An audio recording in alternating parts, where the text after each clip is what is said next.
بسم اللہ الرحمن الرحیم۔ السلام علیکم دوستو، آج ہم بات کریں گے اسلام کے ایک ایسے مہان جنگجو، ایک ایسے مہان شخصیت کے بارے میں جن کی بہادری اور ہوشیاری کی تعریف صرف مسلمان ہی نہیں بلکہ غیر مسلم بھی کرتے ہیں۔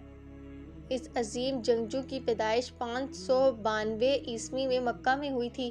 ان کے والد جن کا نام ولید تھا وہ مکہ کے سب سے امیر اور مشہور لوگوں میں سے تھے۔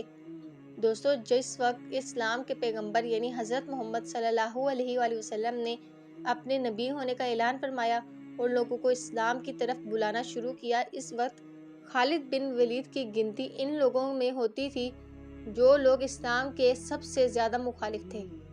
یہ اسلام کے سب سے زیادہ کٹر دشمن تھے اور اعلان نبوت کے 19 سال بعد تک یہ کافر ہی رہے۔ یہ اسلام کے اتنے زیادہ اور بڑے دشمن تھے کہ ہمیشہ اسلام کو مٹانے کے بارے میں ہی سوچا کرتے تھے، اور کوئی نہیں جانتا اللہ جسے چاہے ہدایت دے دے، اور یہی خالد بن ولید کے ساتھ ہوا۔ دوستو، جب بھی مسلمانوں اور کافروں کے بیچ جنگ ہوا کرتی تھی تو زیادہ تر جنگجو میں کافروں کی طرف سے فوج کی کمانڈر حضرت خالد بن ولید ہی ہوا کرتے تھے، کیونکہ یہ فوج میں سب سے زیادہ مہارت رکھا کرتے تھے۔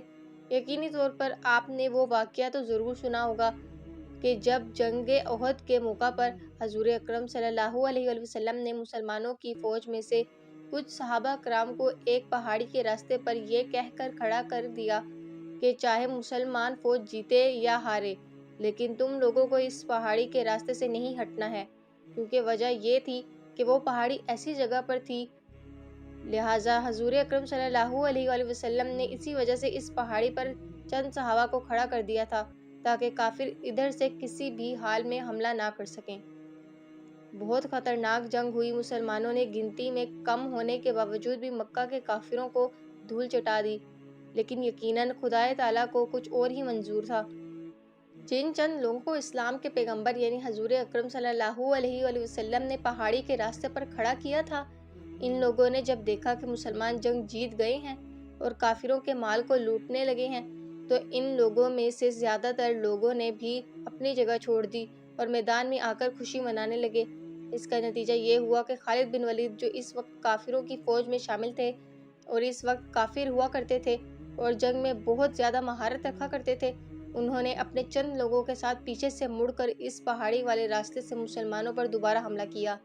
یہ اتنا خطرناک حملہ تھا کہ مسلمانوں کو کچھ سمجھ نہیں آیا کہ آخر یہ کیسے ممکن ہو گیا۔ خالد بن ولید نے اپنی تلواروں سے لگاتار کئی صحابہ کو شہید کر دیا اور دیکھتے ہی دیکھتے پوری جنگ کا نقشہ ہی بدل گیا۔ وہ جنگ جو مسلمان جیت چکے تھے اب ان کی ہار میں بدل چکی تھی، اور یہ سب کچھ ہوا تھا خالد بن ولید کی مہارت کی وجہ سے، جو اس وقت کافر ہوا کرتے تھے۔ صلح حدیبیہ کے بعد حضرت خالد بن ولید بہت پریشان رہنے لگے۔ ان کی پریشانی کی وجہ اسلام کی تیزی سے بڑھتی ہوئی ترقی تھی۔ وہ سوچتے رہے۔ حضرت خالد بن ولید کے دماغ میں کئی سوال اٹھتے تھے۔ یہ سوچتے ہوئے ایک دن انہیں ان کے بڑے بھائی کا ایک خط ملا۔ اس خط میں لکھا تھا: اے خالد، تم کہاں ہو؟ حضرت محمد صلی اللہ علیہ وآلہ وسلم نے مجھ سے تمہارے بارے میں پوچھا ہے کہ آخر خالد کہاں ہے؟ اس خط میں ان کے بھائی نے لکھا تھا کہ میں چاہتا ہوں کہ تم اس اندھیری دنیا سے نکل کر اسلام کی روشنی کی طرف آؤ اور اسلام میں داخل ہو جاؤ۔ یہ خط پڑھتے ہی حضرت خالد بن ولید کے اوپر اس خط کا اتنا گہرا اثر ہوا کہ آپ فوراً پیغمبر محمد صلی اللہ علیہ وآلہ وسلم کی طرف روانہ ہوئے اور ان کی خدمت میں حاضر ہو کر اسلام قبول کر لیا، یعنی اسلام میں شامل ہو گئے۔ حدیث کی کتابوں میں آتا ہے کہ حضور اکرم صلی اللہ علیہ وآلہ وسلم نے رومن سلطنت کی طرف یعنی سیریا کی طرف، جسے پہلے ملک شام کہا جاتا تھا، اپنا ایک قاصد روانہ فرمایا، لیکن رومن سلطنت نے اپنے غرور میں آ کر مسلمانوں کے اس قاصد کو شہید کر دیا۔ پہلے کے زمانے میں چاہے دشمن کتنا ہی خطرناک کیوں نہ ہو، وہ قاصد کو قتل نہیں کرتا تھا، کیونکہ قاصد کا قتل کرنے کا مطلب ہوتا تھا جنگ کا کھلا اعلان کرنا۔ جب مسلمانوں کا قاصد قتل کر دیا گیا تو حضور اکرم صلی اللہ علیہ وآلہ وسلم نے بھی مدینہ سے صحابہ کی ایک بڑی فوج کو جنگ کے لیے سیریا کی طرف روانہ فرمایا۔ روانہ ہوتے ہوئے حضور اکرم صلی اللہ علیہ وآلہ وسلم نے صحابہ کو نصیحت فرمائی کہ اور اس جنگ کا کمانڈر حضرت زید بن حارثہ کو بنایا۔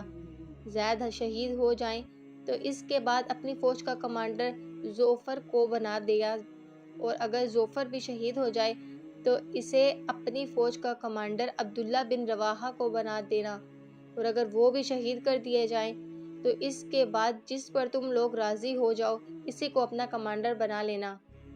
مسجد نبوی میں اپنے چند صحابیوں کے ساتھ مدینہ شہر میں بیٹھ گئے۔ ایک طرف سیریا میں جنگ ہو رہی تھی اور دوسری طرف حضور مدینہ میں پوری جنگ کا نقشہ اپنے صحابہ کو بیٹھ کر بتا رہے تھے۔ بڑی ہی خطرناک جنگ ہوئی اور حضور رو رہے تھے اور اپنے صحابہ سے فرما رہے تھے کہ جنگ میں اب زید کو شہید کر دیا گیا ہے، اسلامی فوج کا جھنڈا اب ظفر کے ہاتھ میں ہے۔ تھوڑی دیر کے بعد حضور رو رہے تھے اور کہہ رہے تھے کہ ظفر کو بھی شہید کر دیا گیا ہے اور اب جنگ کا جھنڈا عبداللہ بن رواحہ کے ہاتھوں میں ہے۔ اس کے بعد حضور نے فرمایا عبداللہ بن رواحہ کو بھی شہید کر دیا گیا ہے، اور تمام لوگوں کے متفق ہونے کے بعد حضرت خالد بن ولید کے ہاتھ میں اسلامی فوج کی کمانڈ تھی، کیونکہ اس سے پہلے تو وہ کافر ہوا کرتے تھے۔ لہٰذا جب اسلام کا جھنڈا حضرت خالد بن ولید کے ہاتھ میں آیا اور اس چیز کو رومن سلطنت کی فوج نے دیکھا تو ان کی آدھی ہمت تو حضرت خالد بن ولید کو دیکھ کر ہی ٹوٹ گئی تھی۔ اس کی وجہ یہ تھی کہ دور دور کے لوگ اس بات کو جانا کرتے تھے کہ مکہ کے مشرکین میں ایک خالد نام کا ایک ایسا جنگجو ہے جو اپنے سامنے کسی کو نہیں ٹکنے دیتا۔ ظاہر ہے اب یہ اسلام میں داخل ہو چکے تھے اور اب یہ اسلامی فوج میں تھے، لیکن اپنی پرانی جنگی مہارت کو کبھی نہیں بھولے تھے۔ دوستو، بہت خطرناک جنگ ہوئی اور حضرت خالد بن ولید کی سپہ سالار میں مسلمانوں نے یہ جنگ جیت لی، اور اس جنگ میں حضرت خالد بن ولید اتنے جوش کے ساتھ لڑے اور اتنے خطرناک طریقے سے لڑے کہ اس جنگ میں حضرت خالد بن ولید رضی اللہ تعالیٰ عنہ کے ہاتھوں سے 9 تلواریں ٹوٹ گئی تھیں۔ سوچئے 9 تلواریں، یقیناً ایک تلوار کسی بھی مرد کے ہاتھ سے ہی ٹوٹ سکتی ہے، اور جس کے ہاتھ سے 9 تلواریں ٹوٹیں، سوچئے اس نے جنگ میں کتنے لوگوں کو قتل کیا ہوگا۔ دوستو، جیسا کہ میں نے آپ کو پہلے بھی بتایا کہ پیارے نبی اکرم صلی اللہ علیہ وآلہ وسلم سیریا میں ہو رہی جنگ کا حال مدینہ میں بیٹھ کر اپنے صحابہ کو بتا رہے تھے اور رو رہے تھے، تو جب حضرت خالد بن ولید نے اپنی بہادری کے بلبوتے پر اس جنگ کو فتح کر لیا تو حضور صلی اللہ علیہ وآلہ وسلم نے خوش ہو کر تمام صحابہ کے سامنے حضرت خالد بن ولید کو ایک نیا نام دیا، اور وہ نام تھا سیف اللہ۔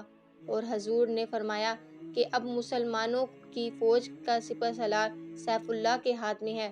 سیف اللہ کا مطلب ہوتا ہے اللہ کی تلوار۔ حضور نے تمام صحابہ کو جنگ کی فتح کی خوشخبری سنائی۔ یہ جنگ بعد میں جا کر جنگ مطہع کے نام سے مشہور ہوئی تھی۔